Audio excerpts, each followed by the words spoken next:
Welcome to the Bluegrass Podcast. Today we're talking with Matt Bratcher, Executive Director of the Kentucky chapter of NORML. We're going to be talking about the chances for new cannabis legislation this session, the new executive order from the governor's office, and the dangers that Kentuckians are already facing from unscrupulous actors in the cannabis space. All that and a very special musical feature by the Low Water Bridge Band. Thanks for stopping by today. And let's get right to it. And did you want to start out talking about how you got into cannabis a little bit and how you started working with Kentucky NORML? Sure. I've got a long history of, I have a history with cannabis. Goes back a long time, probably younger than I should have been. But, can't change the past. I've since, early on, obviously it was just kind of rebelliousness and things like that. But as I got older, I've realized that it's really helping me out, through my anxiety, through but the pain that I got from my injuries playing football at high school, collegiate level. And so I started to really, appreciate it a whole lot more. And really got into, the activism side of it. I've been really wanting to for a long time. I tried to get a state chapter started or university chapter started while I was at Western, but I had trouble getting any faculty advisors to join in. So, surprisingly. So, I always got put on the back burner. It was something I always wanted to do. And as I continued my education and, I had never really left my mind when I went off to school, left the state. And when I came back, after a few years and I started working for a company in Bowling Green here called, at the time it was iChronic. It eventually changed its name to Enlighten. And it was a company in the cannabis space. What they did was they set up signs all over the country. If there was a dispensary, they was likely inside there either running their digital menus or having like an internal advertising set up through digital screening. So with the way advertising is in cannabis, which is extremely strict, so there was some pretty heavy rules to deal with. It was really my first introduction into the cannabis industry. It was working on that side of things. Getting different things going and making sure that any of the advertisements that we ran in store were always compliant with state laws. They needed to be vetted through their local cannabis council or whatever. We had to go follow that. So there was a lot of working with that in there. And it was just one day we all looked up at each other and was here we are in all these legal states, doing business in all these legal states. Here we are in Kentucky, and we probably have the best state for it, and we need to bring it back. We need to bring it here. We're seeing what it's like in these other states, and we're like, we gotta do more to bring it back here. And so we reached out to the NORML chapter that was sort of in place, and they were sort of defunct, and they were like, look, y'all want it? And so that's how it started. They wanted out, or really they tried to sell it to us. And then National was like, no, they can't sell you the chapter. No, not normal. No. So I was like, well, that's good. They're like, well, we're going to pull their thing. And we're like, well, could we? And they're like, absolutely. So, and that was about 2017, around September 2017 or so. And, we've been in it ever since, going to Frankfurt, meeting legislators, working with these other groups, kind of getting used to the idea of where just kind of getting our footing the first few years, and now here we are, a few years later. I think we've got a pretty good idea on the landscape of things, and we're really pushing hard. And I think we got a good setup, good machine, and we got some great backing and resources through National. So it's been a trip to get here, but it's been awesome.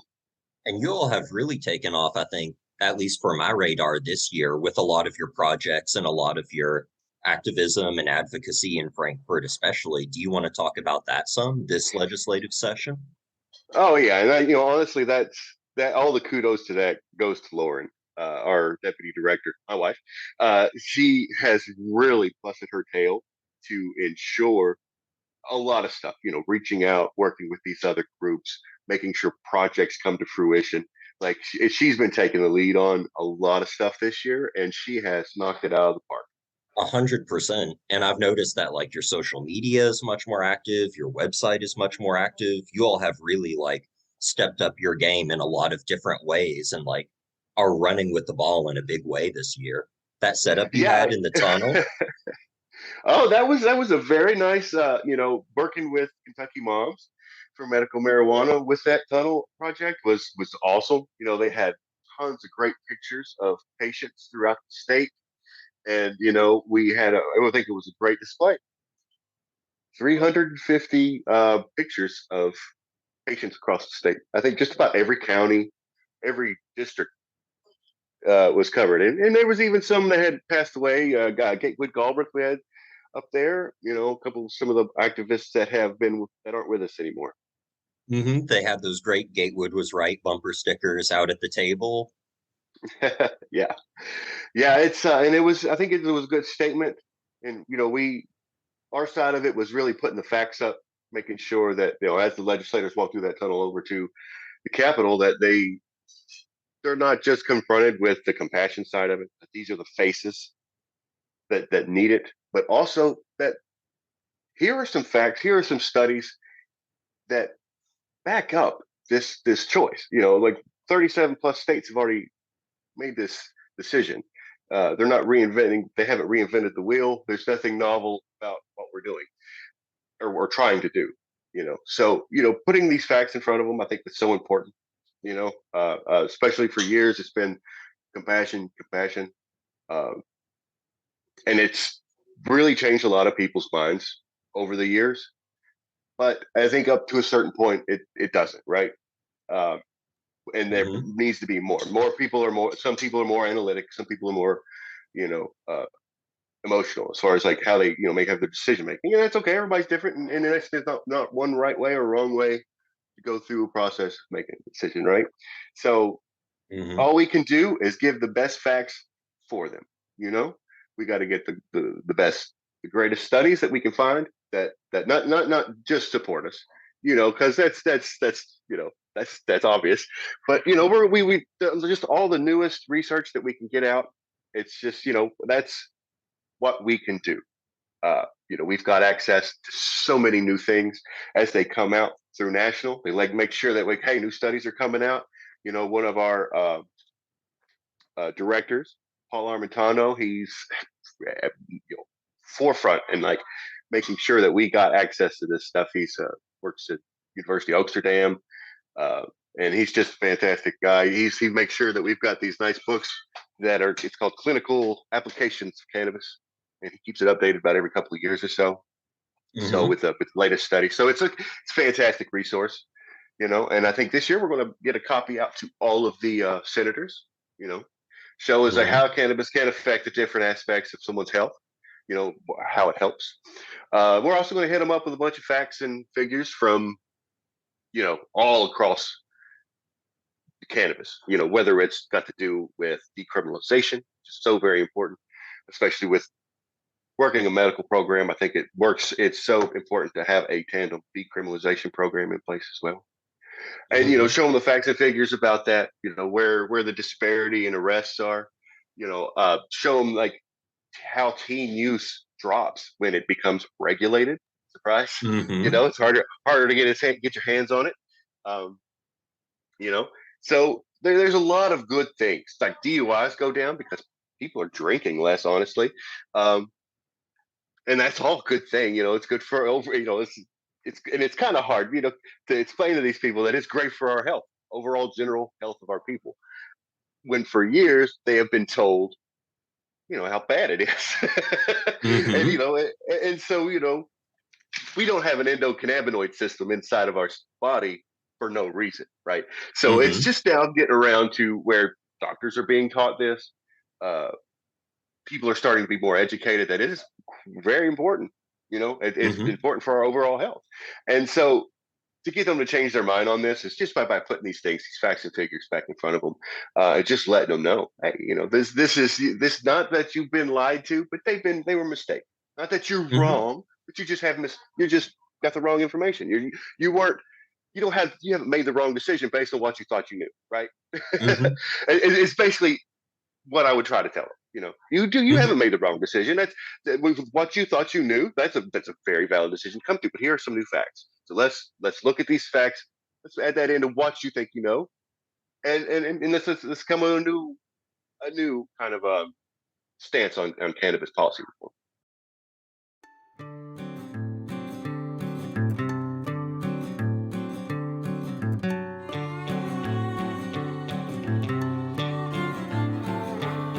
I left my six string on top of the car. I made it down the road, but not too far. I was too stoned to care.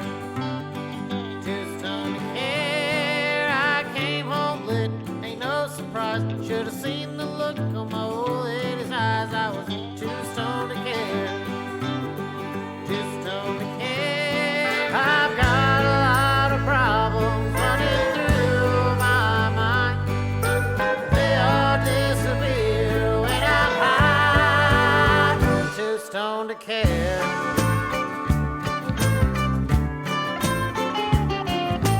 Top cola stone. I can't find my phone. She's talking about marriage and babies, and we can't get along. Too stoned to care.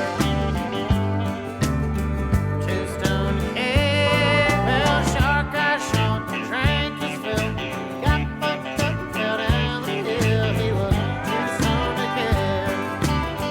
Too stoned to care. I got a lot of problems running through my mind. They all disappear when I'm high. Too stoned to care. Too stoned to care.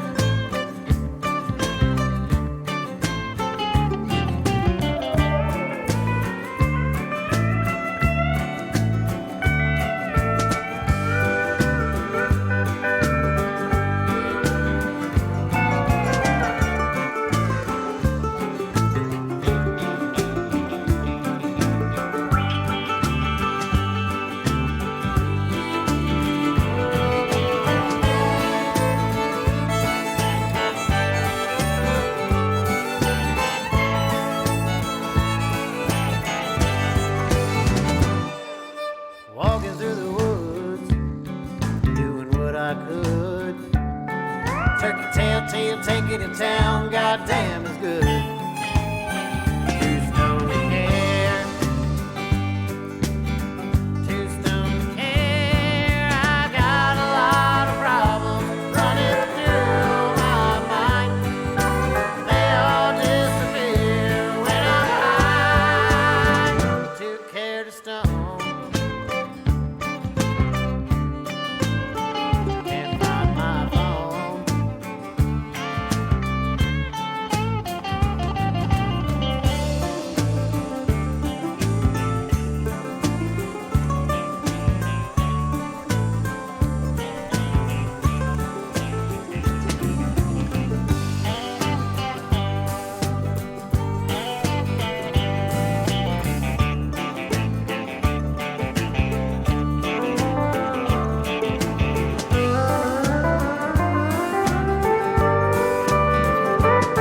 I've got a lot of problems running through my mind.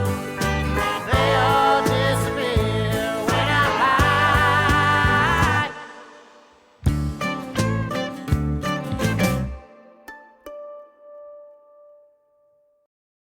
And if you could take 3 or 4 key things when you're talking to legislators, what are the things that you want to introduce them to in cannabis, either ideas or specific legislative points like home grow?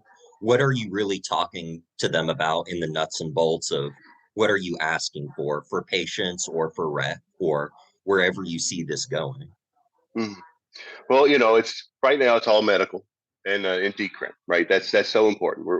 But I think medical will probably come around first, and that's okay. We're going to have some trial and error, and I think especially with Andy Bashir's executive order on medical marijuana, I think that's going to move things a little faster because of just all the confusion that's out there right now. Just to So speak, much. yeah, and just before I get talking a little bit about our approach to legislature, I want to talk about this. So many messages from members, curious folks, of asking about this medical marijuana certifications or cards or whatever you want to call them, right? So these little businesses are springing up everywhere. That are saying, "Hey, we can certify you," and they're charging upwards to almost $350 for a visit. Um, and it's not exactly illegal, but it's not needed. Not needed. Really, all you need with this executive order, your doctor's statement saying that you have one of these conditions. It doesn't have to say what it is, because if it says it out there, that could be a HIPAA issue. All it's got to say is, I think my patient, your name, qualifies. My doctor's information, patient information. That's literally all you need. You don't need to go out and have a new evaluation. You don't need to go out and pay for all these things. If you've got a doctor, and that's one thing where these places are trying to fill in the gap. But if you've got a physician that you go to, and it has to be an MD or a DO, it can't be anybody else. If they write you that certification, and you match the criteria that else is in that EO, then you're good to go. But see, these businesses are filling the gap where there's a lot of folks in this state that they don't have insurance, or they don't have a PCP. And so how are they going to get a doctor to give them a thumbs up if they don't have somebody they go to? They can't go to urgent care, like they would if they was normally sick, right? So they got to figure something out. And these places are kind of filling that gap, right? And overall, like, it's not a bad thing for them, but they're not giving out good information a lot of times. Like, it's a lot of bad information. It's making these patients feel like they are going to be okay. They keep saying that you're safe, you're good, you're legal. Here's the thing: it's not legal at all. Still, the executive order is a pardon. So, if it was legal, you wouldn't need a pardon. But what this kind of does, if you fit all the criteria, you got your thing, and the cops do arrest you or cite you, you'll have to go through the court system. That's another thing. They don't know exactly how it's all going to play out. We haven't got to that point yet. But these people are being kind of led astray by some of these businesses, making them think they're legal, safe, and when they're not. There's still a big risk out there. If you were to drive over to Illinois and come back, you could still get in trouble crossing state lines. That's still a federal issue, right? Even though Biden did some pardons recently, and that's great, and it's a good step in the right direction, even federally. But it's still illegal to cross state lines with it. We're allowed to have, if you have under 8 ounces here, that's okay, but that's not going to be like, are you going to be able to bring 8 ounces in from Illinois? Well, no, the amount that you're allowed to have at any given point in Illinois as a rec state is much less than that. So you'd have to get it, bring it back, go back over, bring some more back, or you know what I'm saying? So it's exactly. very, so you got to be able to keep your mind on these state laws, which vary place to place. So, like, especially if you're going to Michigan, coming back, you coming through Indiana, or you coming through, so you cross the different states, having a lot of issues. And if you're in a metro area like Louisville, you don't have any problems, right? Like they passed that LLEPO a few years ago, where it's a lowest law enforcement priority ordinance on cannabis, where if you get pulled over or something, you got it, they're not going to write you a ticket for cannabis. Or if you get caught at a stop or whatever, and it's their personal amount, they're just going to let you go, which is probably about an ounce or so, given, as long as it doesn't look like you're trying to traffic, right? They're going to let you go. But if you're and with this executive order, you're going to be fine, right? More than likely, you're going to be fine in the metro area, whether it's Louisville, Lexington, maybe Lexington. Lexington, they'll probably cite you, and you could show up in court later on and show the judge what's going on. You might not have to miss any work that way. But say you're out in the rural areas, well, the cops are just going to do things the way they always have. I think Chief of Police Murray said that's exactly what they're going to do. They're going to do things the way they always have. They're going to let the courts sort it out. So if you get caught, they're gonna get you. They're gonna arrest you. They're gonna put you. You may miss a day of work. You may get put in a newspaper. You may have all these other things happen. And then you got to go. Maybe you get caught on the weekend where you can't get out until like Monday, and then you got so you're there all week, and so you got court fees, you got the jail back, you got you got all these other things that you've got to now deal with on top of getting this pardon taken care of now because you thought you were safe because you had this certification from this place that thought you were okay, and then it come to find out the judge is like, I don't think that's a bona fide practitioner-patient relationship. Wow, I don't. That's not your regular doctor. That's not. So it doesn't count. So like, then they don't have that pardonability if the judge makes the call like that. So there's a lot of confusion still in how things are going and how things will work out. And so we're still really just kind of waiting to see. And I hate to see who's going to be the first one to get in trouble over it, but it's going to happen. And then and to see how this executive order plays out, which would be fantastic. Hopefully the confusion and all these businesses springing up, taking advantage of people, I think it reinforces that we need to get something done medically. And that's going to be something that, we'd use as a talking point to legislators to segue back into what we're talking about, what you asked me about originally. These are all very important things to bring up to legislators. Like, who are these doctors? Are they actually seeing these doctors? What's the process going on? You know what's going to stop that? Putting in a program, regulating it. People worried about actually having possession charges and stuff going forward. You know how we stop that? We regulate it. So that's going to be a major talking point on this, and they're going to be like, "No, you're right. So like, you can't just let it stay and like it is, right? So that's going to be one major talking point. Another one is, home grows are great. We need to have them overall, right? Because say you're a patient, and this is what we'll say, and this is with the conversation we have at the year also. Say you're a patient, and you've got a certain amount of strain that works with your condition, right? Or a certain few strains that works with your condition. Well, the dispensary or dispensaries, if you're lucky enough to be in an area that has access to more than one, may not have that strain. There may not be that strain anywhere. So being able to grow it, which will not be easy for a patient, will not be easy for anybody, really. It's time consuming, it's expensive, and so a patient who has to go through that whole process, they're not going to sell it. And that's it's diversion. They're not going to like send it out and sell it in the illegal markets, right? The unregulated markets. That's for that patient, and that's one of their biggest. That's one of the lawmakers' biggest concerns is that home grows will be taken advantage of. What we've seen in other states is that's not really the case. Now there may be one or two bad apples, but that's going to happen anyway, whether or not they're allowed to or not. They're going to still try to grow illegal operations here and there. That's just kind of how business works, right? And how regulation works. There's always going to be some bad faith actors out there. And that's what the regulation.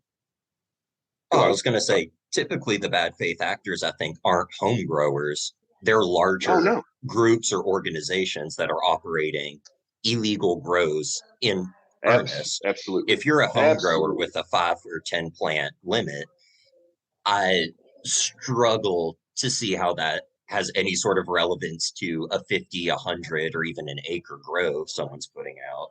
Like the scale and the question of how much it is just, it feels like nonsense when you see how much product comes out of these larger operations versus somebody's backyard.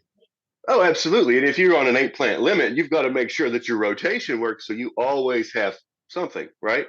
So, you're not going to have enough for diversion going on like that. You've got to be able to rotate your crops, all the other things. So, it's a very important case for home grows, obviously.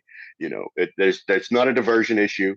It's not and it's hard. It's really to make sure you've got some really good stuff. It's easy to mess up, right? Like there's a lot of variables that go into growing some good indoor cannabis. But I'll say outdoor is like, that's one issue that's interesting is people go to indoor And I think for Kentucky especially, it's like you can grow outside much more easily and much more cost effectively as a patient. Oh yeah, and like our climate is good for it. Like that's what we can Exactly. brag about, right? So what good is our climate if we're just keeping it indoors? But I can. They're worried about cross pollination with hemp and all this other stuff. But hey, regulate it. We won't have to worry about it when Exactly. it comes down to it. So I know that may sound like my answer to everything, but it goes a long way when it comes to cannabis. It does. And if you had any advice for people that maybe are looking for good resources, I know we talked about these bad faith actors who I know you said aren't doing anything illegal, but I feel are doing something highly immoral, charging for these prescriptions. How can people find resources to find a doctor who might talk to them or might find an organization that can help them find a doctor to talk to? Absolutely. Well, you can always reach out to us. We've been trying our best to kind of like help people organize, find out where you're at, get and all these other things. So you can always reach out to us at info@kynormal.org, kynorml.org. Uh, we do our best. We also share any of that information that within the other advocate communities who are doing this work, say with Kentucky Moms for Medical Marijuana, or whoever it might be that might have a good resource for us, national or anything like that. There Kentucky Moms for Medical Marijuana may be an organization you want to reach out to. That's is they doing the work. Kristen over there is same with Julie. Mm-hmm. And if someone wanted to say get involved with NORML on a local level or wanted to get engaged with the legislative process to contact their representative, what might be a good avenue or what might be a good thing for them to advocate for?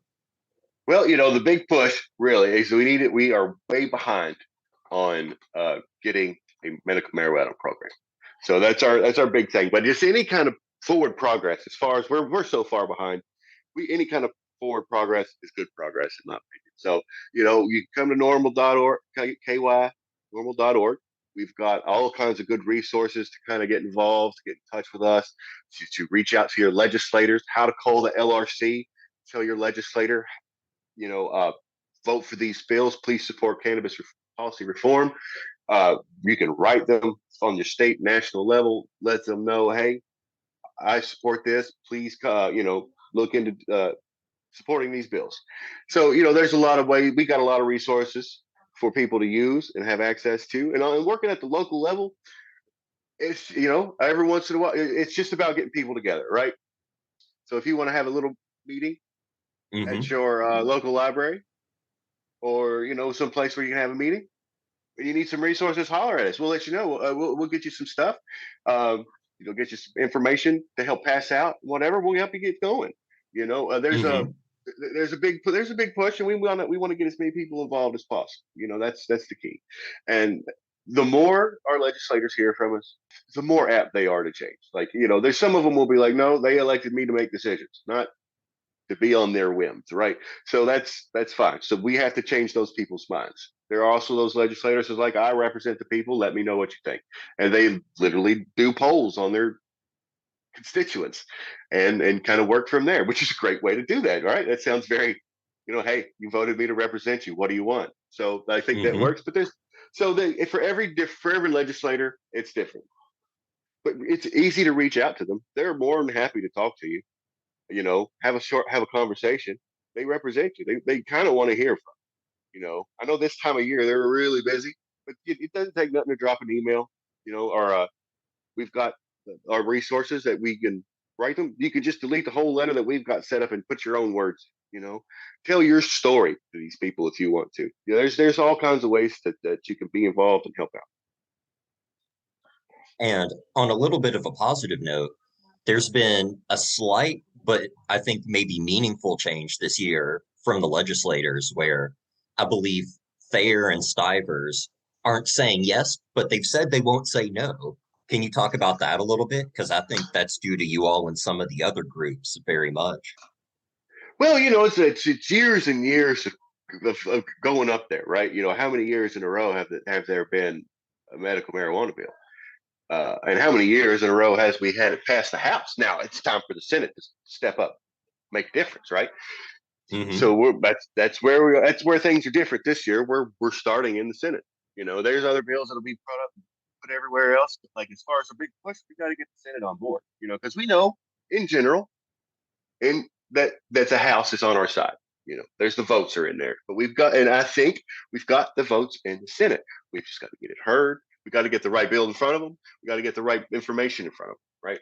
So I think we got a good way. Like you said, that they will not get in the way of it. Is what they said, and that's great. That's good. It's fantastic. I'd still like to get them on board, and I'd like to find out more about why. What trips them up so much? What's your concerns? Talk. That's why we're here. We're here to answer these concerns. We're here as a resource, not only for our members, but for these legislators. We understand that as a legislator, you have so many topics being thrown at you during session. I mean, this is a short session, right? I think it is. Yeah.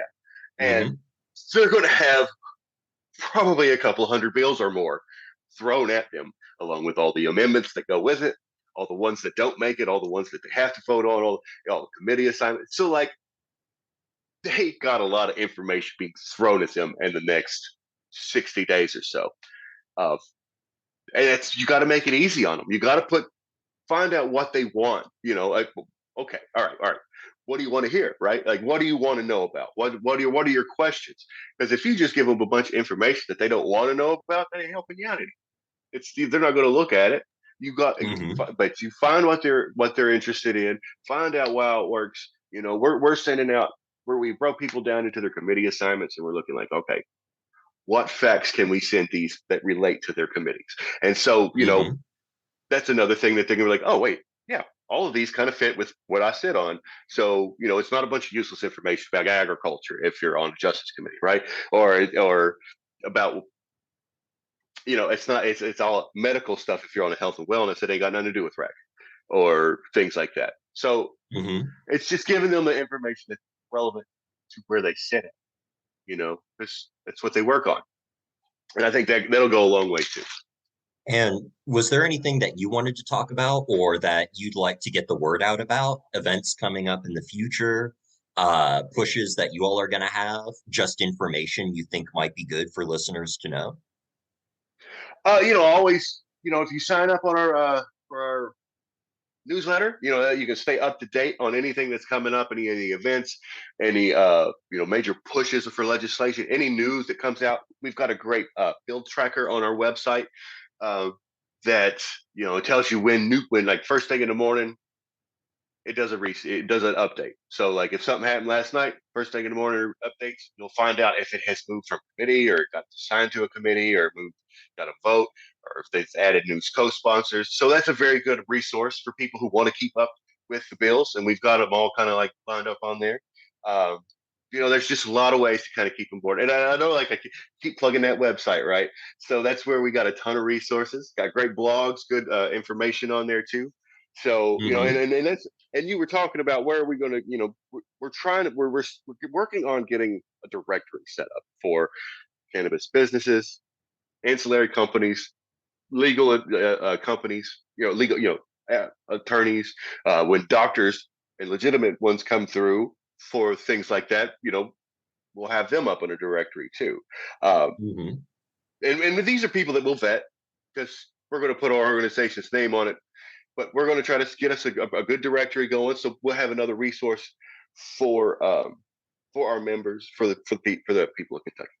And before I let you go, because you brought up the directory, and this is not asking for an endorsement of certain businesses in Kentucky, but are there 2 or 3 places or businesses that are reliable CBD sources if people don't want to travel out of state that they can go to that are still Kentucky or Kentucky proud?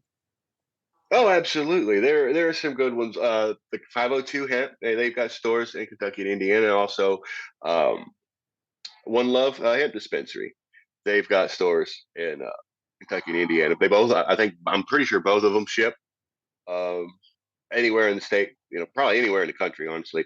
I know they take good care in the quality of products, and they vet all. I know, like, I this is a little shameless plug. I used to work with Nancy a few years back, and like, I know for a fact that she goes through and they try all the brands that come through.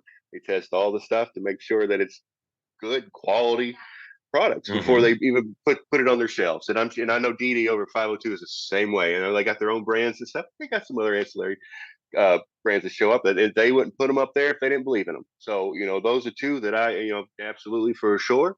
If you're a little bit more central Kentucky, you think Thomas Matthew's got a shop, CBD Pharmacy, Farm FARM, I think, yeah, and Matt, thank you so much for coming on today. I really appreciate it. It's my pleasure, Elijah. If you'd like to listen to the Low Water Bridge Band and their song, Too Stoned to Care, you can find the link in our show notes, as well as the description for this episode. Are you a bluegrass or country band? Do you want to get the word out? Do you have a song about being stoned? Send it on in. The Bluegrass Podcast is looking for submissions. If you'd like your song to be featured on the podcast, send it on over to info@bluegrasscannabis.com. If you'd like to stay up to date with news, merch, and more, make sure to follow us on Instagram @bluegrass_cannabis, TikTok @bluegrasscannabis, Twitter @bluegrasscanna. Thank you so much for listening and stay safe. The Bluegrass Podcast. Old-fashioned, all-natural, Kentucky bluegrass.